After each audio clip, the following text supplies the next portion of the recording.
नमस्कार। Hello doctor कार्यक्रम में आप सभी दर्शकों का हार्दिक स्वागत, अभिनंदन। दर्शकों, जैसा कि आप जानते ही हैं, हेलो डॉक्टर कार्यक्रम में हम लेकर आते हैं आपके और हमारी स्वास्थ्य से जुड़ी हुई तमाम जानकारियां और कोशिश हम ये करते हैं कि एक विषय को चुनें और उस विषय में विस्तृत रूप से चर्चा करें स्टूडियो में बैठकर, जिससे कि घर बैठे हम आपको ज़्यादा से ज़्यादा जानकारी दे पाएँ। कोविड-19 मानसिक स्वास्थ्य, ये है हमारा आज का विषय। मानसिक स्वास्थ्य को ही हमने क्यों चुना? जी हाँ, इसको चुनने का हमारा जो मकसद है वो ये, क्योंकि शारीरिक स्वास्थ्य के बारे में तो अक्सर लोग चर्चा करते हैं, लेकिन मानसिक स्वास्थ्य की जहाँ पर बात आ जाती है तो वहाँ पर हम इसको थोड़ा सा हाशिए पर रख देते हैं। चर्चा करना हम अच्छा नहीं समझते, या फिर हम ये भी कह सकते हैं कि हमें पता ही नहीं चलता कि हम मनोरोगी हो रहे हैं। इसलिए बहुत ज़रूरी है कि मनोरोग हम किसे कहते हैं, क्या इसकी पहचान करने के किसी तरह के कोई लक्षण होते हैं? बहुत सारी बातचीत हम करेंगे आज अपने स्टूडियो में बैठकर। कोविड-19 के बाद क्या मनोरोगियों की संख्या में इजाफा हुआ है? बहुत सारी बातचीत हम करने वाले हैं। अगर ये हमारा कार्यक्रम सजीव प्रसारित होता है और फ़ोन इन पर भी आधारित है, अगर आपके मन में भी किसी भी तरह की कोई भी जिज्ञासा है, आप कुछ पूछना चाहते हैं, तो मौका है आपके पास हमारे विशेषज्ञ तक अपने प्रश्न को सीधा पहुंचाने का। तो आप सबसे पहले हमारे मोबाइल नंबर्स नोट कर लीजिए, जिन नंबरों के माध्यम से आप हमसे जुड़ने वाले हैं। हमारे मोबाइल नंबर्स हैं 7579428047।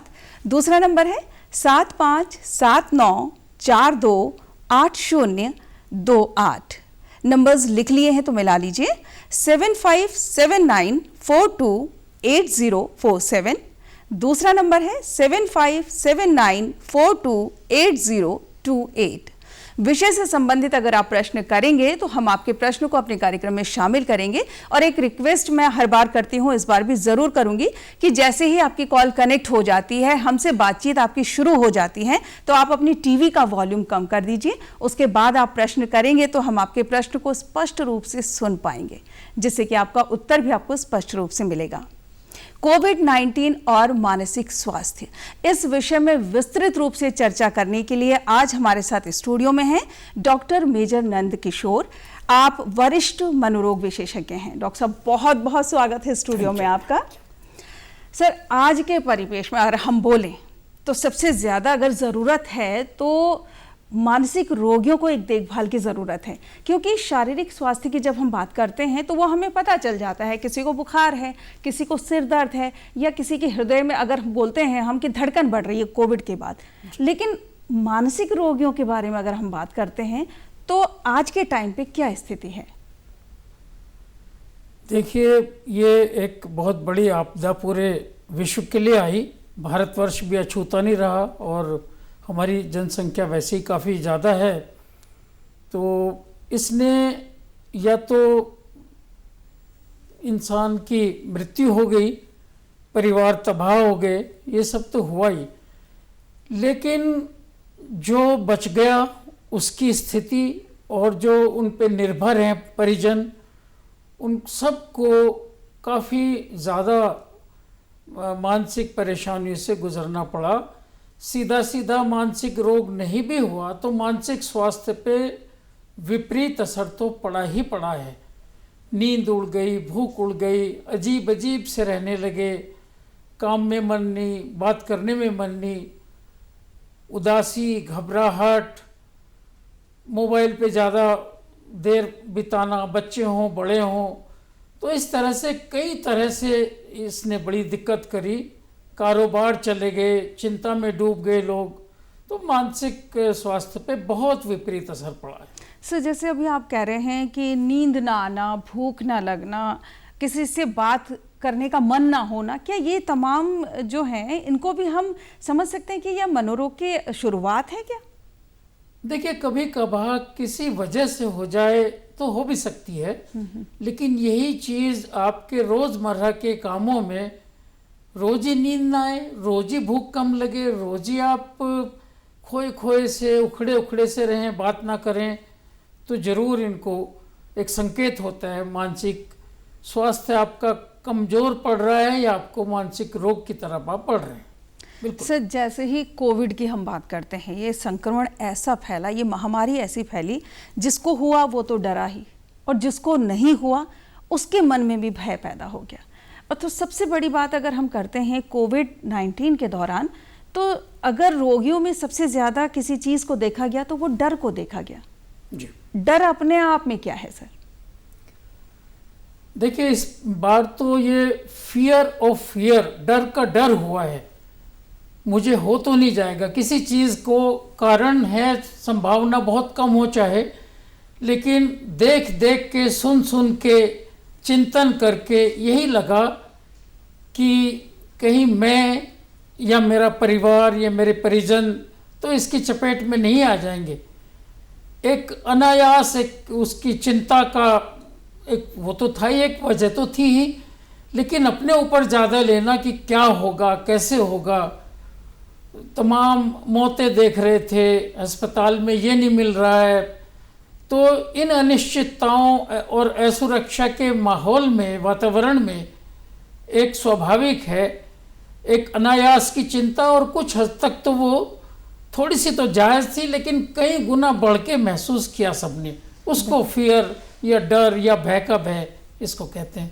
सर, जैसे कि एक सर्वे हुआ था 2017 में, उसमें ये कहा था कि लगभग 14% लोग हैं जो मानसिक रोगी हैं।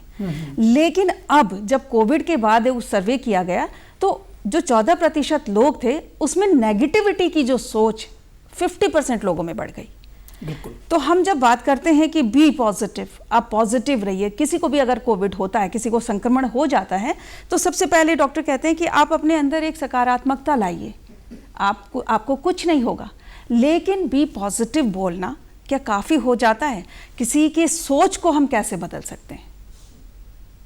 बड़ा मुश्किल तो होता है, लेकिन फिर भी समाधान तो यही है कि भाई किसी काम में मन लगाइए, अपनी रुचिकर कार्य करिए। तो अगर इस बी पॉजिटिव की बात करें तो आपकी कैसे चिंता कम हो सकती, मैं इसको मोटे तौर पे 5 C में कहना चाहूँगा। जी। खाली ये कहने से बी पॉजिटिव बड़ा हमारा भी काम हल्का हो जाता है। अब कह के हमने सोचा हमने तो फ़र्ज़ पूरा कर लिया, डॉक्टर कहे, घर वाले कहें, लेकिन सच ये है कि आदमी ये सोचता है भाई किस तरह से पॉजिटिव हूँ, क्या करूँ। तो इसको मैं कहने की कोशिश करता हूँ, 2 मिनट तो लूँगा ही कम से कम। बिल्कुल बिल्कुल कि 5 C। पहली C है केयर। तो आप अपनी और अपने परिजनों की केयर करें, उसका मतलब देखभाल। कैसे? जैसे हम लोग कहते हैं ना कि टेक केयर। अब विश तो यही होती है कि भाई हम आपके लिए चिंता करते हैं और आप अपना देखभाल करें। वो कैसे करें उसका मैं थोड़ा सा बताने की कोशिश करूँगा। अच्छा भोजन लें, संतुलित भोजन लें, जितना भी संभव हो, जिस भी आप कैटेगरी के हैं, बिल्कुल। जो भी आपकी आय के साधन है। संतुलित भोजन, वो सस्ता भी, कोई जरूरी नहीं महंगाई हो, पौष्टिक आहार लें, भोजन ले, संतुलित भोजन ले, नींद पूरी लें।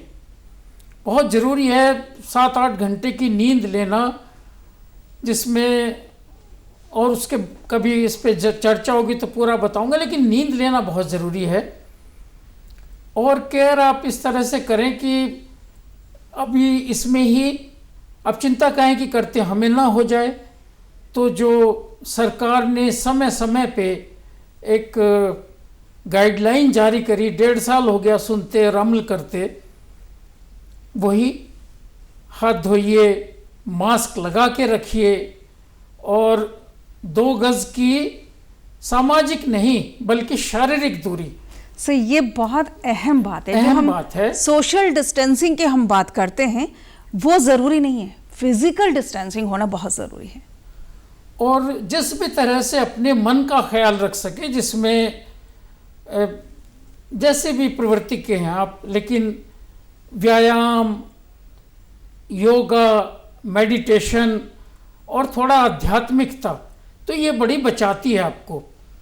एक केयर तो ये होगी, कुछ और ध्यान आएगा मैं फिर बताऊंगा। बिल्कुल सर, यहाँ पर अभी आपने कहा कि कोशिश करें ज़्यादा से ज़्यादा नींद पूरी लें। जी। नींद ही नहीं आती। सबसे बिल्कुल। बड़ी दिक्कत ही यही होती है। अगर मैं मनोरोग की बात करती हूँ तो सबसे पहला साइन हमें दिखाई देता है कि नींद नहीं आना। जी, देखिए, नींद अच्छी आए इसके लिए कम से कम जो एक हम उसको कहते हैं स्लीप हाइजीन, जैसे हम कहते हैं अपने शारीरिक स्वास्थ्य को कैसे अच्छा रखें, जी। तो इसी उसमें बताते हैं भाई वही कि अच्छा खाएं, ये करें, एक्सरसाइज करें। तो अच्छी नींद को सुनिश्चित करने के लिए एक तो ये है कि कुछ टिप्स हैं जो अक्सर बड़ी मददगार साबित होती हैं। जी। सोने का और जगने का किन्हीं भी परिस्थितियों में एक निश्चित समय रखिए। शरीर के अंदर भी एक तरह की बायोलॉजिकल क्लॉक या एक शारीरिक घड़ी होती है, तो शरीर की वो ट्यूनिंग हो जाती है कि भाई इस वक्त ही फिर वो कुछ ऐसा होगा कि नींद की संभावना बढ़ेगी। और कम से कम सोने का और फिर जगने का तो आपके हाथ में ही कोई परिजन जगा दे। कुछ दिन अगर आप सोने का और जगने का एक जैसा समय रखेंगे तो बड़ी मदद होगी। जी। दिन में ना सोएं। वैसे तो जिसको नींद आती है वो दिन में भी खर्राटे लेता है, रात को भी बढ़िया सोता है, वो तो एक सौभाग्य की बात हो सकती है। लेकिन अगर आपको नींद कम आती है, कोशिश करें रुचिकर कार्यों में मन लगाते हुए दिन में जो भी करें आप, लेकिन सोएं नहीं। एक जितने भी उत्तेजक पदार्थ हैं, बल्कि उत्तेजक सामग्री है, सारी इंद्रियों की बात कर रहा हूं मैं। अब भाई अब इसमें चाय कॉफी भी हो सकती है, उत्तेजक नाटक देखना, उत्तेजक, अब तो खैर नॉवेल तेरा पढ़ते पढ़ते कम है लोग, लेकिन उत्तेजक जितनी भी सामग्री उसको कम आप रखें, ये एक बात हो सकती है। और अगर हमें नींद अच्छी लेके आनी है तो इन सब चीज़ों से हमें दूर भी रहना होगा। हाँ। और प्लस अगर हम घर में हैं तो लेकिन कुछ ना कुछ ऐसे काम में अपने आप को व्यस्त रखें जिससे कि हम फिजिकली भी थके। हाँ। और मेंटली भी थके। हाँ। कहीं ना कहीं ये भी बहुत ज़रूरी है। थकने के ऊपर मैं कहूँगा कि अगर कई बार जैसे लेडीज अरे आज घर का काम निपटा लेते हैं, अब नींद तो बढ़िया आएगी, उस दिन जरूर पक्का कर लीजिए कि नहीं आएगी आपको। जी। एक मध्य मार्ग सब जगह अच्छा रहता है थकने में भी। तो लेकिन यह है कि हल्की गुनगुना वॉश ले लीजिए, हल्का सा नहा लीजिए। खाने का है कि खूब जम के बढ़िया सा ब्रेकफास्ट करें, लंच भी करें, मगर डिनर को हल्का रखें और संभवतः सोने के अपेक्षित समय से 2 घंटे पहले निपटा लें आप। बिल्कुल। तो ये चीजें बड़ी मदद करती हैं फिर। जी सर। अच्छा, मुझे इससे एक चीज़ और पूछना था आपसे कि जैसे कि कोविड के दौरान हुआ ये कि जैसे ही किसी को पॉजिटिव उनका रिपोर्ट आता था तो उनको ये कहा जाता था कि आप आइसोलेशन में जाएं, पृथकवास, अकेलापन। कहीं ना कहीं मनोरोगियों की संख्या जो बढ़ी है इसकी वजह से बढ़ी। ये भी एक बहुत बड़ी वजह रही है।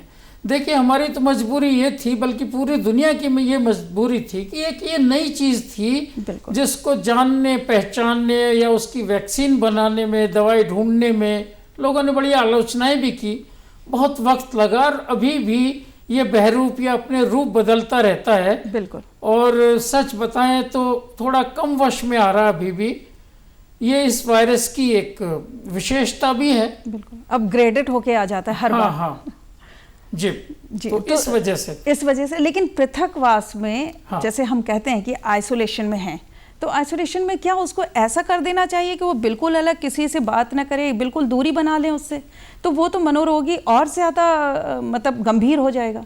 हाँ, देखिए इसमें ये कहना जहाँ उसे परेशानी है, उसे टेंशन है, पहले उचित होगा मुझे नहीं मालूम। जैसे मैंने कहा ना कि नई थी बातें, तो कुछ हमारी नीति भी इस तरह की बनी, कुछ डॉक्टरों की, नर्सेज की कमी थी, खौफ ज़्यादा था, वो भी उतना ही डरते थे, कोई तजुर्बा था नहीं, कोई अनुभव था नहीं, तो होना बहुत कुछ चाहिए था। परिवार से जुड़े रहते, उनको फ़ोन या वीडियो कॉल करने दिया जाता, और वो पीपीई किट में ज़रूर थे डॉक्टर और फ्रंटलाइन वर्कर, मगर एक वो संवेदना अगर दिखाई जाती, मैंने ये नहीं कह रहा हूँ जानबूझ के नहीं कर रहा हूँ, लोगों ने बिल्कुल उसकी थोड़ी सी ट्रेनिंग होती, वो बहुत संवेदनशीलता दिखाई जाती। बिल्कुल सर, वो कंडीशन केयर जिस जगह होती थी वो बढ़िया होती तो शायद वो खौफ ना उतना होता। बिल्कुल सर, मैं यहाँ पे कुछ कमी रही हम लोग बातचीत जारी रखेंगे। सर देवेश मावी जी हैं जो रुड़की से फोन कर रहे हैं, पहले कॉल ले लेते हैं। जी हेलो हेलो जी देवेश जी नमस्कार। जी मैडम नमस्कार। मैडम मेरा क्वेश्चन ये है कि ये जो कोरोना का जो इफेक्ट देख रहे हैं हम, जी एक तो मैं जानना चाह रहा था आपसे डॉक्टर से कि ये जो अभी जो कोरोना का इफेक्ट चल रहा है, क्या इसमें डेल्टा वेरिएशन हम समझे कि डेल्टा की वेव आ गई है? दूसरा तो कुछ लोग इस खौफ में है कि कहीं जिंदगी भी नहीं चली जाए, अभी उसका पता नहीं कि कोरोना की कितनी वेव और आएंगी अभी। तो इस तरह के खौफ जो जनता में व्याप्त है, इससे उभरने के लिए क्या उपाय किए जा सकते हैं? क्या जी अपनी अच्छी सोच रखें, क्या दिनचर्या रखें?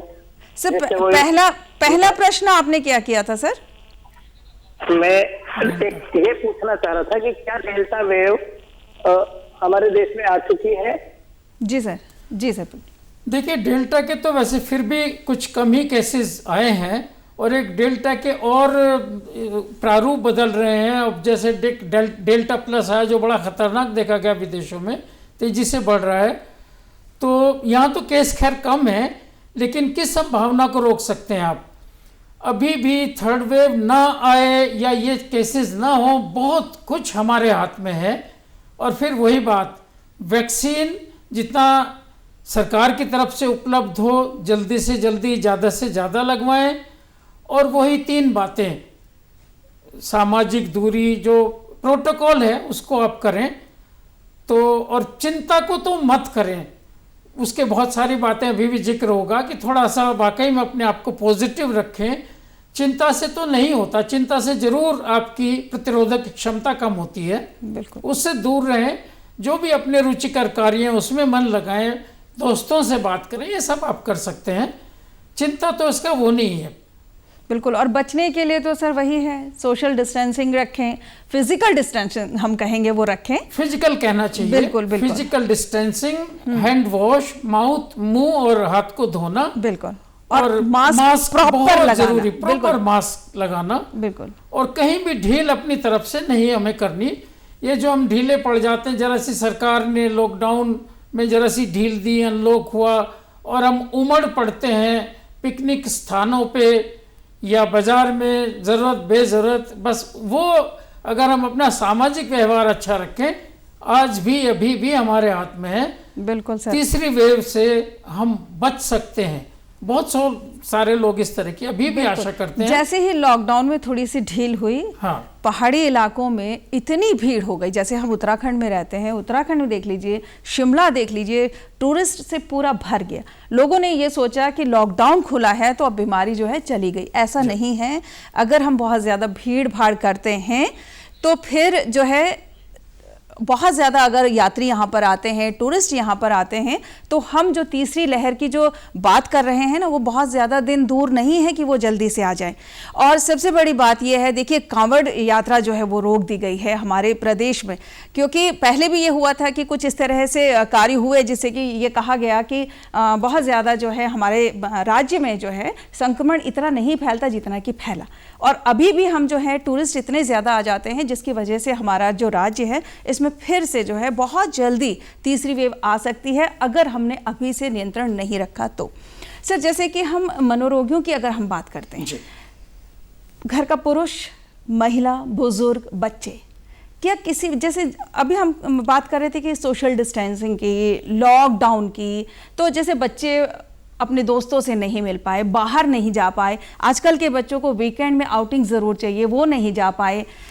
और जो घर के पुरुष लोग हैं जो सरकारी नौकरी में हैं या नौकरी पेशा हैं, उनकी सैलरी आ रही है, वो बाहर नहीं भी गए तब भी चल रहा है। लेकिन जो बिजनेसमैन हैं, जो कुछ ऐसी ठेलियाँ लगाते हैं जिनकी रोज़ी रोटी वही है, उनके घर जब पैसा नहीं आएगा, उनका घर नहीं चलेगा वो।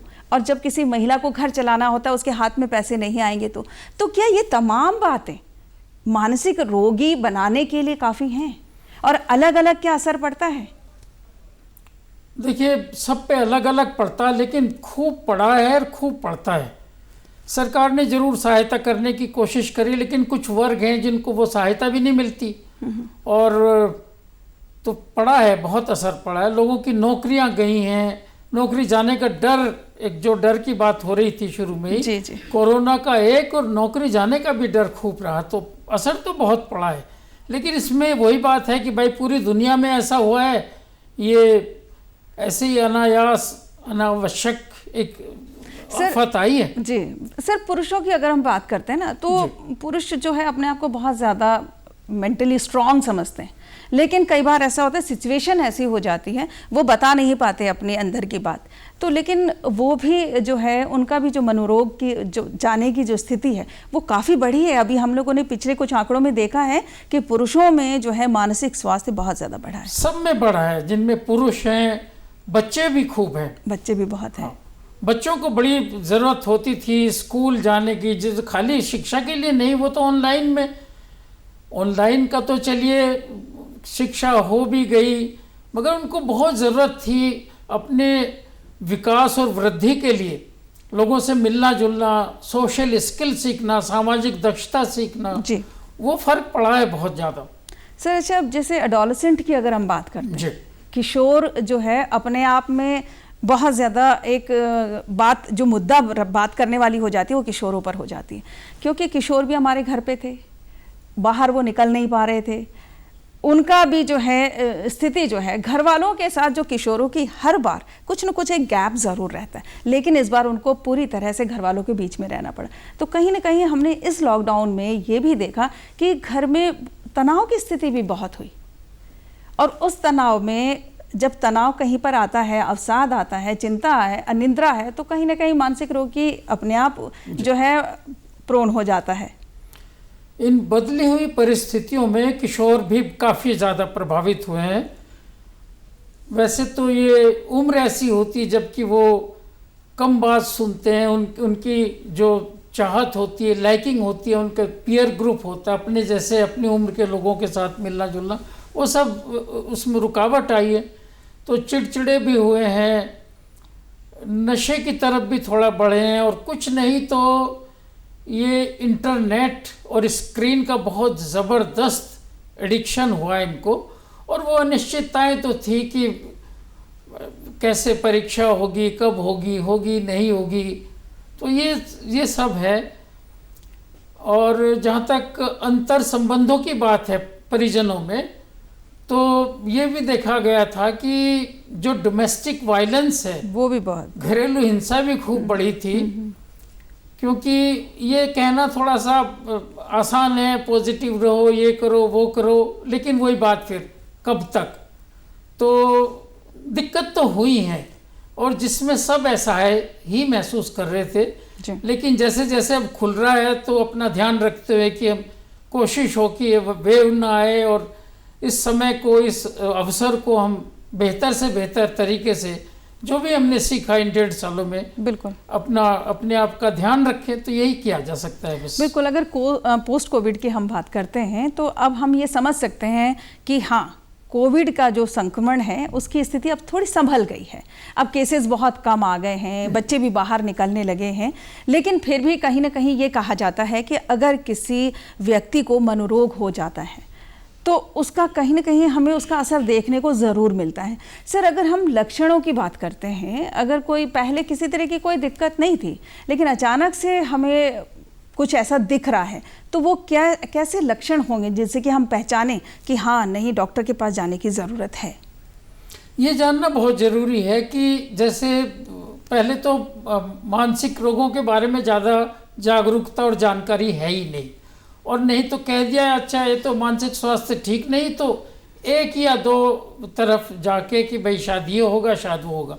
मैं बताना चाहूँगा बहुत बड़ा विषय है ये, लेकिन जो आम तौर पे देखा गया, और फिर सबके थोड़े थोड़े लक्षण मैं बता देता हूँ जी।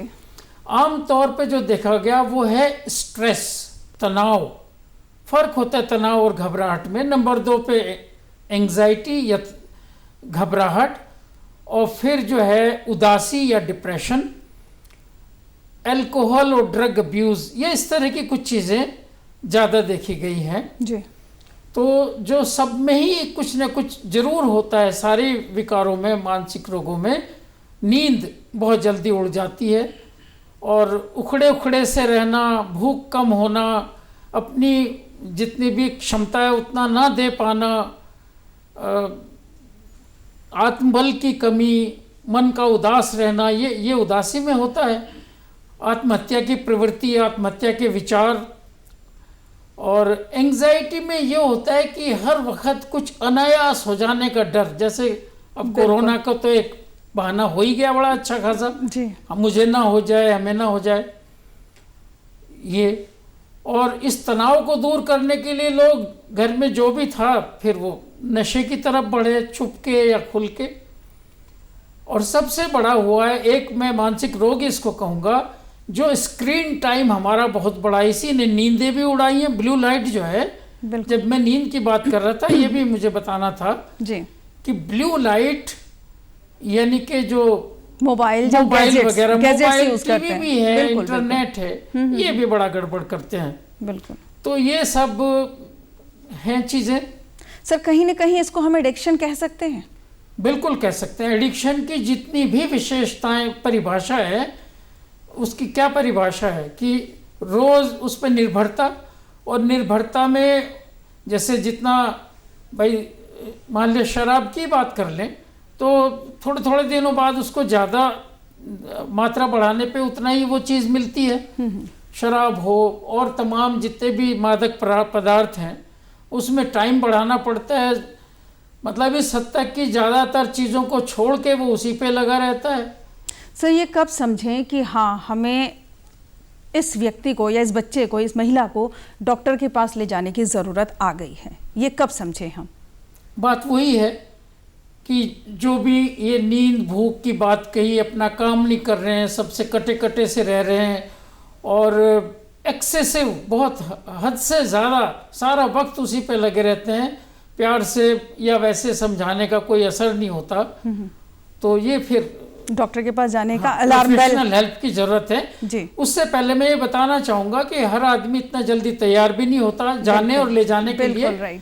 तो सबसे बड़ी बात यह है कि उसको डांट फटकार ना करके, वो परिजन हो, आपकी पत्नी हो, आपके पति हो, बहुत प्यार से, वो बड़ा मुश्किल होता है वैसे काम, उसको बात करने की आवश्यकता है, भाषण देने की बिल्कुल भी नहीं। छोटा बच्चा हो, ऐसा माहौल बनाइए, मुश्किल फिर होता है कि वो अपनी बात कह सके, देर लगेगी, आप जल्दी से फ्रस्ट्रेट हो जाएंगे, लेकिन आप अपना जेन्युइन कंसर्न, वार्मथ, वो गर्म जोशी बनाए रखेंगे, अपना बताएंगे कि आपको फ़र्क पड़ता है, आप उसके हितैषी हैं, परिजन हैं, हितैषी हैं, आप परेशान हैं उसके लिए, तो देर सवेर वो बताएगा। बात करिए, कहने दीजिए, सुनिए बहुत ध्यान से, पूरा ध्यान उसी पे लगा के, और भाषण या बिल्कुल सर उपाय भी, पहली बात तो पेशेंट को, उस इंडिविजुअल को, उस व्यक्ति के खुद निकालेगा, वो निकाल देगा, बस उसको वो इमोशनल सपोर्ट करिए, कोई मेरे साथ है, भावनात्मक सहारे की जरूरत है, बिल्कुल भावनात्मक जाने की जरूरत है। बिल्कुल सर। और सबसे बड़ी बात, मानसिक स्वास्थ्य की जब हम बात करते हैं ना, तो कोई ये मानने को राजी नहीं होता, तैयार नहीं होता कि हाँ मेरे अंदर मानसिक जो है किसी न किसी तरह की कोई कमी आ रही है, कुछ बीमारी ऐसी हो रही है मुझे जिसका कि इलाज ज़रूरी है, ये मानने को लोग तैयार नहीं होते। सर बहुत संक्षिप्त में चलते चलते क्या सलाह देना चाहेंगे? देखिए, सलाह मेरी यही है कि अपना ध्यान रखिए। किसी के लिए, एक तो वही सब मैं पहले कह चुका हूँ, उसको दोहराऊंगा नहीं, जो गवर्नमेंट की गाइडलाइंस है उसको फॉलो करिए, वैक्सीन जरूर लगवाइए, खुश रहने की पूरी कोशिश कीजिए। किसी अपने परिजन को, मित्र को आप दिल में ना रखिए, शेयर कीजिए, कोई चीज़ पाले नहीं, कोई भी बुरा विचार अपने अंदर, उसका कोई चीज है नहीं ऐसी जिसका समाधान ना हो। बिल्कुल सर, किसी कोई चीज ऐसी नहीं है जिसका समाधान ना हो। और सबसे बड़ी बात ये, खुशी जरूर ढूंढे। सर आप स्टूडियो में आए, बहुत अच्छी जानकारी आपने दी, समय निकालने के लिए आपका बहुत बहुत धन्यवाद। धन्यवाद। दर्शकों, हमें उम्मीद है मानसिक स्वास्थ्य पर आज हमने जितनी भी चर्चा की है, ये चर्चा आपको ज़रूर पसंद आई होगी। कैसी लगी आपको हमारी आज की ये बातचीत, आप हमें हमारे कार्यक्रम के पते पर लिखकर भेज सकते हैं। तो जल्दी से हमारे कार्यक्रम का पता नोट कर लीजिए। हमारे कार्यक्रम का पता है हेलो डॉक्टर कार्यक्रम, दूरदर्शन केंद्र, हरिद्वार बाईपास रोड, निकट रिस्पना पुल, देहरादून, उत्तराखंड। अगले अंक में एक नए विषय के साथ हम फिर से उपस्थित होंगे। तब तक के लिए हेलो डॉक्टर की टीम को दीजिए इजाज़त। नमस्कार।